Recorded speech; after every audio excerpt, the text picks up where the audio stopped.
Hi, I'm Andy Mangum. I'm the regional minister for the Christian Church in the Southwest. I have been seeing a graphic floating around social media lately. It shows the decline of 7 sister denominations. The one that matters most to me is the Christian Church Disciples of Christ. In the late 1950s, we had right around 2 million members, and that number has declined to right around 300,000 more recently. It makes me nervous. It keeps me up at night. As an employee of a denomination, it makes me nervous and keeps me up at night. As a believer in Jesus Christ and as a minister of the gospel of Jesus Christ, I've got to ask the question, though, is that really the problem, or is it symptomatic of a deeper problem? Lyman Stone is a demographer. He offers some insight to us in his work called The Promise and Peril, the History of American Religiosity and Its Recent Decline. You can search for it online. It's a really helpful resource from about 2020. What Stone shows is that American involvement in church has varied widely over our history. Some estimates suggest that on the eve of the Revolutionary War in 1775, even after the Great Awakenings of 1730s and 1740s, that about 17% of people living in this North American context belong to a church. Now that number rose after the Revolutionary War and then fell again before the Civil War. It rose again after the Civil War and into the turn of the 20th century was right around 48%. Then through the 20th century, it rose and fell, but rose to its peak in 1980 at right around 70% of the population. And then it's been in decline since then. The point is, though, that church membership has never been a stable factor, but what has been consistent, he shows, is belief in God. That even at the lowest points of church membership, 95 to 100% of people in America said they trusted God. They believed in God. That's the number that has gone down significantly in the last 20 to 30 years. So what I think we're seeing that makes us nervous is actually the result of depending too heavily on a cultural Christianity and people who inherited their Christian faith from their parents to sustain our institutions. And we've lost, abandoned even, that core responsibility that was given to us by Jesus himself to bear witness, to explain and to offer testimony as to why belief in Jesus is life-giving and what it looks like to follow him. For the past 7 years, that's been what I've focused on. As regional minister, I've asked churches 2 questions. Who is the Jesus people encounter when they encounter your church? What does it look like when people start following him?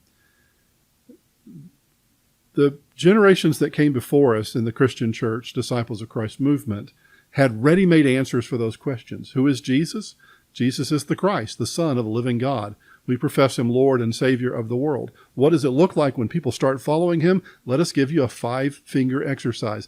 This is where I got the questions. It's from them.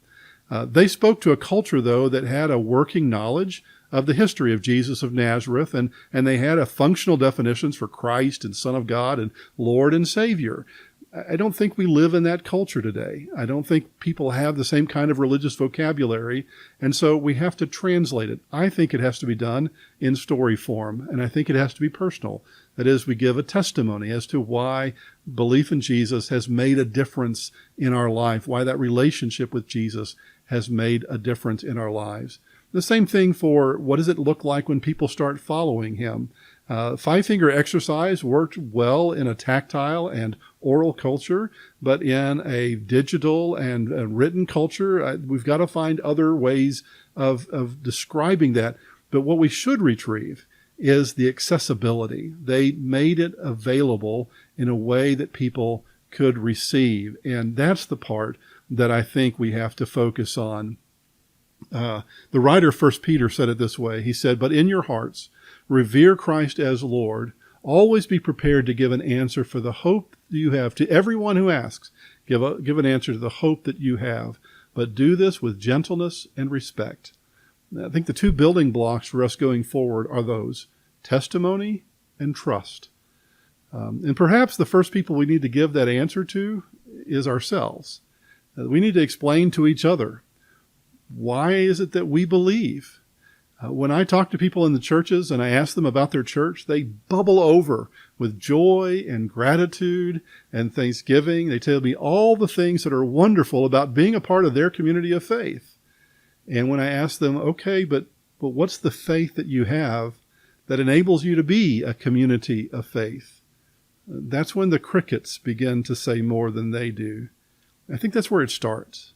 I think it starts with trying to give each other an answer for the hope that we have in Jesus Christ. Not why we like our church, but why we believe in the one who calls us church. So February 15th, we'll be doing a 6-hour workshop, 10 to 4 Central Time, 9 to 3 Mountain Time. I hope you'll join us. You can find more information at ccsw.org. We'll be doing some in-person gatherings. It'll be zoomed out to those locations. You can also join us online. Our goal will be to think theologically and to talk about just the rudiments of how people think theologically, but also to try to articulate in language that's acceptable to us, what does it mean to follow Jesus Christ?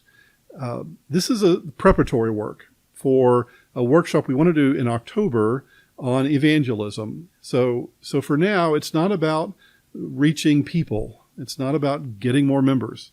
It's about that core question: who is Jesus? And what does it look like when people start following him? So I hope you'll join me.